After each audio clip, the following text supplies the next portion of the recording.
see the World Expo. And I was amazed at the speed and the change of the world. The technology, the demonstrations. Today, we're here. What a fantastic show. The technology, the innovation, the creativity of people. We are living in a time where everything is happening faster and faster. People are moving around the world. There are more scientists, more engineers, more universities than ever in the history of time. There is no problem that we cannot solve. There is no goals that we cannot set. But with this technology and innovation, as we see the need for green and recycling and renewables, we also see connectivity of devices, computers, and sensors. We also see, at the same time, the emergence of technologies like robotics. And as we see solutions, we also see new problems, new challenges of security and safety. The world is changing. And if you are not changing with it, you'll get left behind. The purpose of my talk today is to share with you many of these changes that are happening. Companies around the world have to innovate or they'll get left behind. Motorola, I used to work for them, is no longer here as a great technology company. They didn't innovate. Similarly, Kodak, for those of you who remember, is no longer here because at some point they stopped innovating. For those who stop innovating, they will die. As companies are doing this, the same pressure is on you guys. In government entities, as you think about security, as you think about safety, we have to think about the future of utilities, the future of healthcare, the future of transportation, the future of what you guys do, safety, security, the future of prisons. Everything is going to be different. Whatever you imagined was going to happen tomorrow is going to be very different. And so the question for you is, what are you going to do about this? What can you do differently to be able to do the changes that are emerging out there?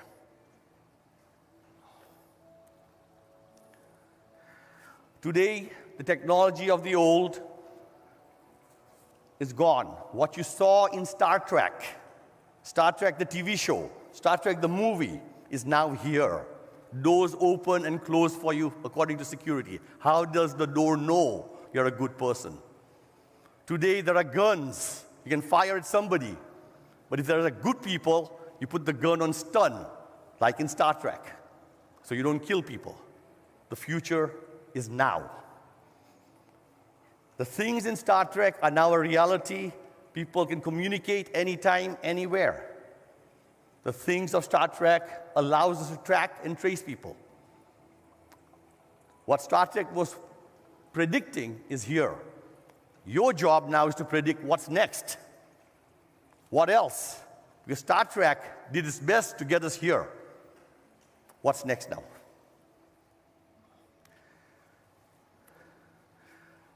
The challenge for you as an organization which has to operate day in, day out to protect people does not give you enough time sometimes to think about what's next, what else. For those who are thinking what's next, what else, ideas will come. But when you're too busy doing your day job, running all the time on your day operations, it's very hard to think about what's next, what else. You need to put that in your library. You got to put that in your head every morning and ask, what's next and what else? And those who do that will imagine a future when new things will come. In Europe, the police agencies have come together, Interpol, and saying that the amount of change that is happening, the amount of technology coming is too much, and no one country can figure out what's going to happen next. They came together as a community to collaborate. Collaboration between police stations and police And sharing resources and sharing issues and ideas is what the Interpol is doing. They have a lab called Europol Innovation Lab. And this lab is paying attention to the future problems of biodiversity and pollution. That's the safety and security issue of the future. Children protection, future issues.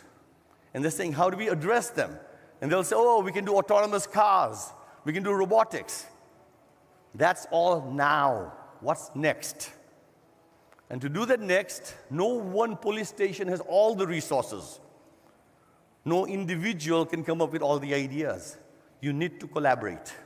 You need to work as teams. You got to work with other police stations and network together to source the best practices, the best ideas, the future problems, and work on the solutions now.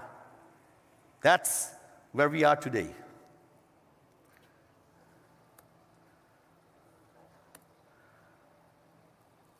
The challenge when you're trying to innovate, though, is you ask everybody, hey, what are your ideas? But it's important for you to have a North Star. What is the North Star of the Dubai police? Where does Dubai want to be next? Dubai police. We know Dubai, as a country, has decided to be number one in everything. Is the Dubai police saying we will be number one in the world? What's your goal? Whatever your goal is, find out where you are today. Be humble. Be humble about the reality of where you are, and there's a gap. That gap is the opportunity for innovation. What do you want to be? Number one. And you can. This country has proved this again and again in so many things you chose, put your mind to, you have done that. You want to be number one in police? Let's make it happen. Next, where are we really? Are we number one already, or are we somewhere else? That gap is what you want to fix. And talk about that gap with humility. And if you talk about it with humility, then people will come with ideas for you. You don't have to solve the gap. People will come and help you solve the solutions. The gap.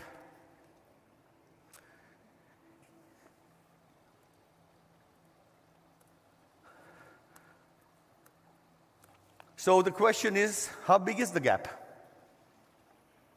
If the gap is very small, you don't need innovation.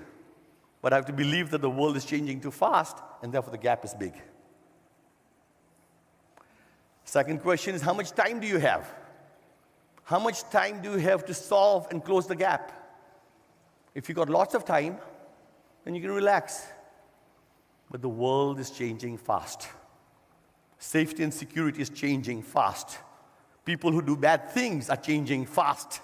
So you have to run. You have to change. And those who don't change will get left behind. We want to be number one. Is that correct? I believe so. Where are we today? What is the gap? Let's close that gap by being humble and realizing that the ideas are in you and your teams and the people who work with you, in your customers and your partners. Get those ideas in here to close the gap to be number one. Be number one. If you do that and you say, we only have a couple of years to do this, then you create urgency. People will not move unless you make it urgent. When do you want to be number one? 20 years from now? Then many people will say, why should I work extra hard today? But if you say 5 years, people will start walking. If you say 1 year, they're going to be running. So time is important to create urgency. In Korea, South Korea, in 1953, it was the third poorest country in the world. How did they go from the poorest country, third poorest country in the world, to today one of the richest countries on the planet? The leaders of Korea, that's you guys, the leaders of the police, decided that whatever they're going to do, they're going to be number one or number two.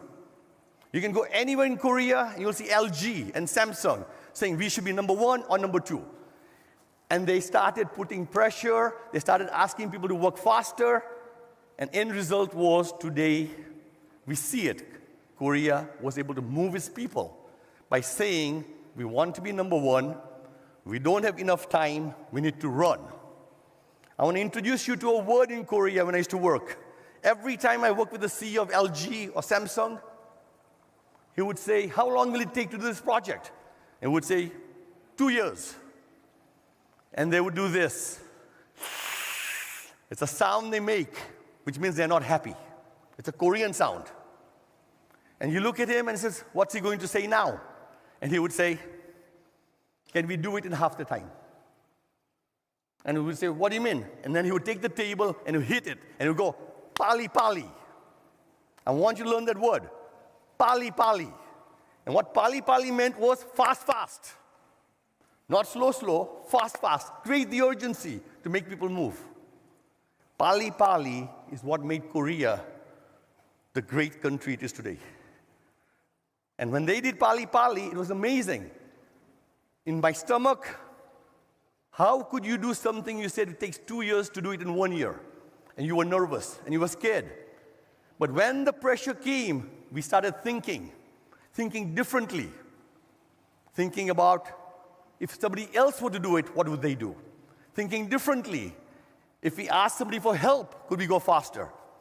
And as we started thinking differently, we found solutions from 2 years to 1 year. Pali pali. So, opportunity for Dubai police is to be number one. There's a gap. There always is a gap because the world is changing. That gap is the opportunity to say, what are your ideas to make us get to number one? And the ideas will come if you ask everybody. And then you say, that's a great idea. How long will it take? And they'll say, 1 year. And you go, pali pali. Let's go faster. And this will change the way people will think. Korea today is a roadmap and a standard for fast innovation. So now the question is, you as leaders, what can you do specifically to help drive innovation in your organization? What can you do? How many of you like watching soccer? Manchester United, Arsenal, yeah? When you look at the world's greatest basketball players or soccer players, you see the ball in front of their feet. And they're running full speed. While they're running, look at the face. It's going like this and like this, looking around, but not at the ball. The ball is on their feet as they're running, but they're looking. What do you think they're looking at? They're looking at the partners, who to pass to. They're looking at the competition. What can we learn from them? They're looking to score a goal. If you keep on watching the ball on your feet while you run around, you will never be able to achieve what's next and what else. As leaders, you need to look around for what's next, what else, without losing the ball on your feet. The ball on your feet is your day job. It's what you have to do. But while the ball is on your feet, because you have a system to manage the ball and the ball follows you around, you need to be able to look around and say, what else can we do? What else? What's next? If you as leaders asking that, it will trickle down into the company and others will come up with great ideas. What's next? What else? The same soccer players know that they can't play the game alone. The day is gone for the genius who figures everything out. There are great soccer players, but they need a team. And it is this team that you have to think about that will make you successful. Because you don't have all the skills or all the knowledge, other people on the team might. Bring them in. And if your team doesn't have all the knowledge, bring in partners. Bring in partners from outside and collaborate. But you need to be open. You've got to reveal your vulnerability, saying, I don't know who can help me. Please help me.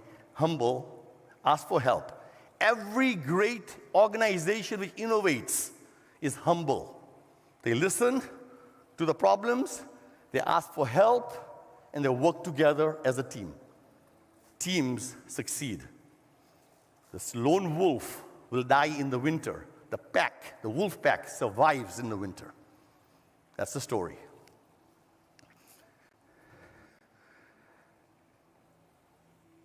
In the example of Europol, in the Innovation Lab of Europe, they've connected all the country police stations together.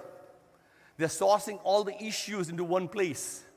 They're asking for different areas for what are you doing? And what are you doing? And they're pulling the resource together to be able to do more together. Alone, they're too weak. Together, they're stronger in terms of money, number of R&D people, scientists, and everything else. Collaboration. So as leaders, you have to do number one, look around for what's next and what else, like those soccer players, like Ronaldinho, like Neymar, like whoever your hero is. Look around for what's next and what else. Number two, as you look around for what's next and what else, ask your people, what are your ideas for what's next and what else, and let them look for it. Give them some time and give them some space. And when they come up with great ideas, let's get them going into projects.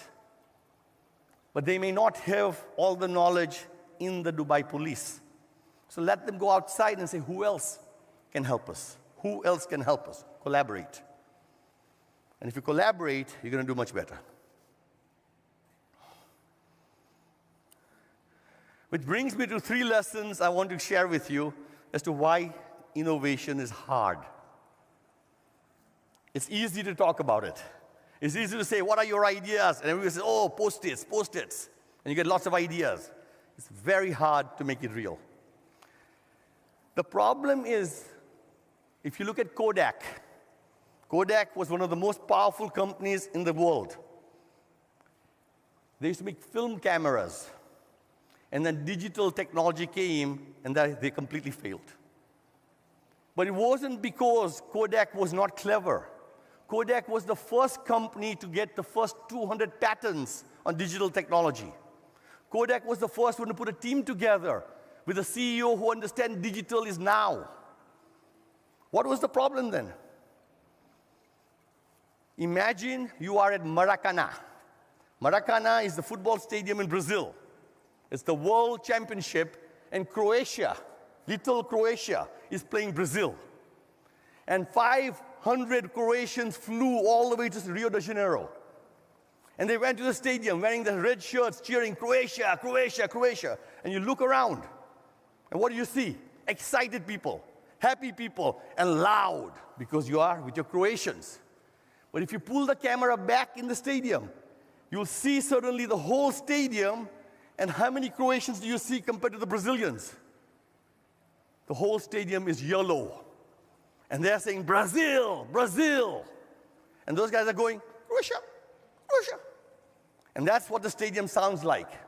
That's your issue in the Dubai police, where the innovation team, as loudly as they're yelling, they cannot hear because there's another 5,000 of you doing other things, yelling Brazil, Brazil, Brazil. So if you're on the innovation team, you have to talk louder, yell louder. And you think you're yelling louder, but I'm sorry. There's a big army of the regular team doing the regular stuff. In Kodak, there were 40,000 employees who were all chemical engineers. There were 400 digital electronics experts. 400 is a big number. And they were yelling, digital, digital is the future.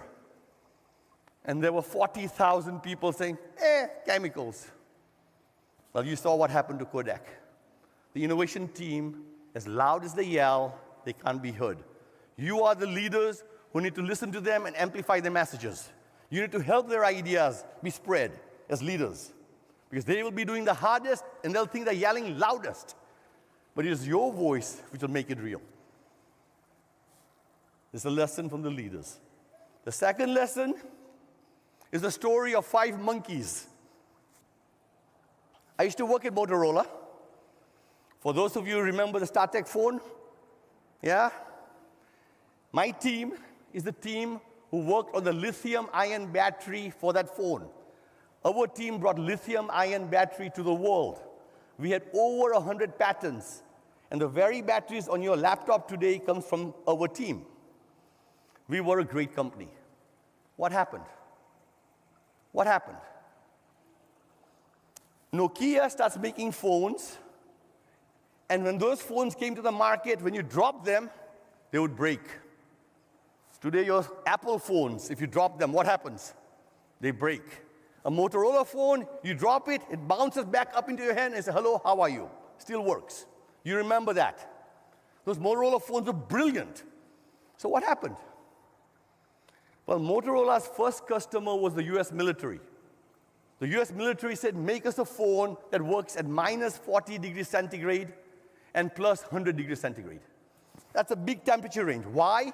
Because it's potential the military has to fight in the snow of the Arctic or the deserts of the Sahara. So the phones had to work everywhere. And they said, by the way, these phones can be used as hammers sometimes or as weapons. So make sure they don't break afterwards. And our phones were amazing. So when we saw Nokia's phones coming to the world, we saw they were breaking all the time. We're like, that's not a phone. That's not technology. But something had changed. The market had changed into human beings who were consumers, not the military anymore. And human beings do not live in minus 40 degrees centigrade and plus 100 degrees centigrade. They live in maybe minus 5 degrees centigrade and maybe 60 degrees centigrade. And Nokia was making phones for that range. This is an important story. So when we realized they were making phones that were allowed to break because consumers would blame themselves, and they were making phones which were cheaper and weaker, we went to our Department of Quality. And we said, we need to change our requirements, our regulations, our rules. Guess what our Department of Quality said? No, we can't change those rules. And we said, why not? And said, if we change the rules, the phones might come out being bad.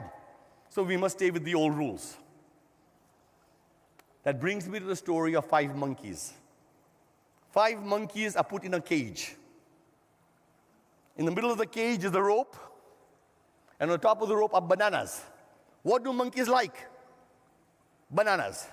So the monkeys are looking at the rope, look at the bananas, they start running up and start climbing up to go and grab the banana.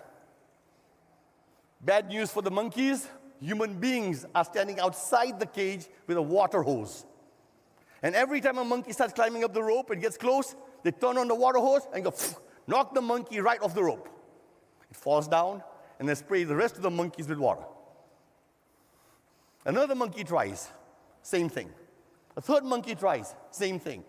For 2 weeks, the monkeys try, and after a while, they're just running around, looking at each other. They see the bananas, they don't go up anymore, because they don't like to get wet. Because every time they knock one monkey down, they spray all the others with water. The monkeys forget about the banana.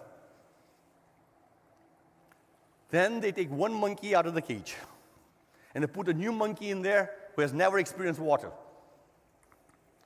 This monkey sees bananas, starts running up, and guess what the other 5 monkeys do? 4 monkeys do.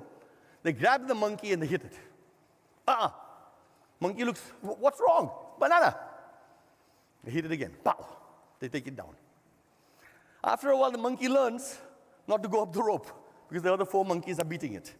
Because they know they'll get sprayed with water.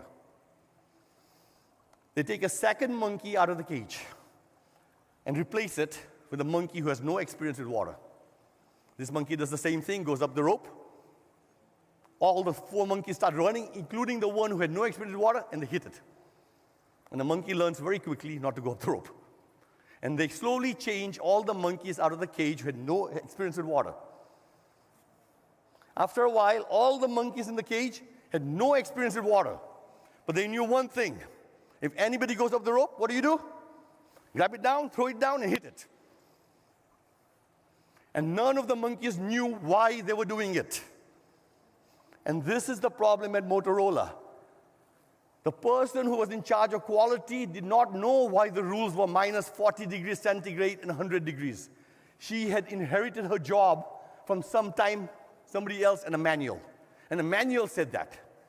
And she said, this is the rule. And we told her, let's change the rules. And she says, I understand. but no. And the message for all of you is the old rules of yesterday might not be the right rules of today. What got you successful in the past may fail you in the future. All of you know that. I don't want to say it in the analogy, but we don't want to be that monkey. We don't want to be the one who does something and doesn't know why. The rules of the past, tradition, may actually cause problems for you in the future. Watch out for that.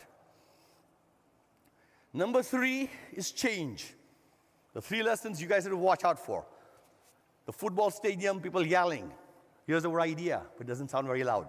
Number 2, tradition. Tradition will hold you back. And number 3 is you don't believe the world will change that fast. You don't believe the world will change that fast. When I was in Motorola, we used to predict the future, just like in Star Trek. And everything we predicted in the 90s happened, but much later. In the 2000 to 2010 period, everything we predicted happened in time of what our prediction was. Now we live in a very different world. Everything you're predicting is happening faster and it's different than you imagined. The speed of change is very fast. You have a Titanic. There's an iceberg in front of you. It seems very far away. You think when you get close, you'll change direction. Today, the time to change is not a lot. You have to be flexible and nimble. And those who move quickly will get done quickly. Those are the 3 lessons you have to watch out for. Number 1, listen to your innovators. Because they're going to be yelling, but you'll not hear them. Number 2, watch out for tradition. The very tradition that made you successful may be what will fail you in the future. And number 3, change is happening faster than you can believe. So with that, I want to leave you the message. I believe in Dubai. I believe in everything this country has put its mind to, it has achieved. If you guys put your mind to being number 1, Dubai police is number 1, you will get there, but you got to set the goal. Behind that, there's a gap. Close that gap by being humble. Be realistic of where you really are. And then ask for ideas. Those ideas will come to you. But you ask for ideas by asking, what else? What's next? What else? What's next? And if you do that, people will come with ideas. And the ideas which come out, you need to listen to them. Listen to them carefully. Because if you listen to them carefully, you can amplify it. And if you don't get stuck with tradition, you will be able to change. And if you believe the change is important, Pali. And that will get you to where you need to get to. Thank you very much.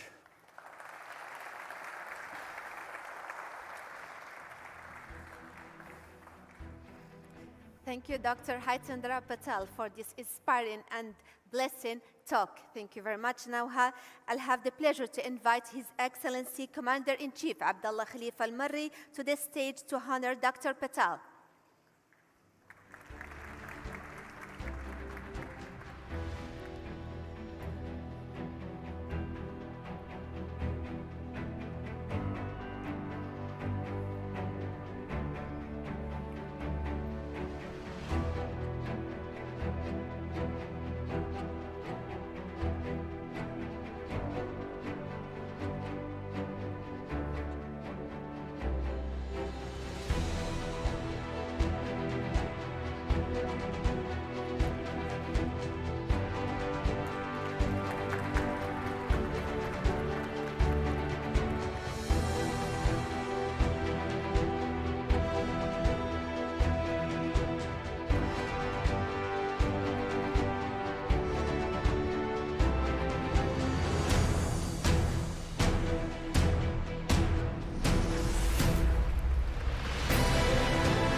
I would like to welcome His Excellency Mohammed Al-Muallim from DP World.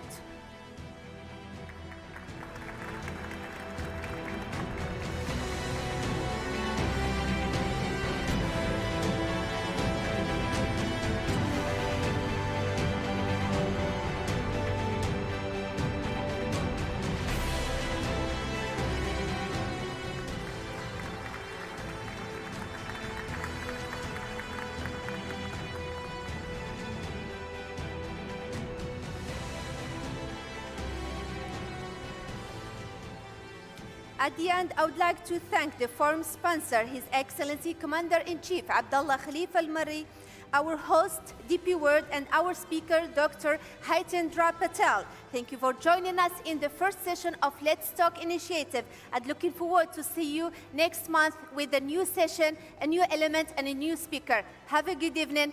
Assalamu alaikum wa rahmatun min Allahi wa barakatuh.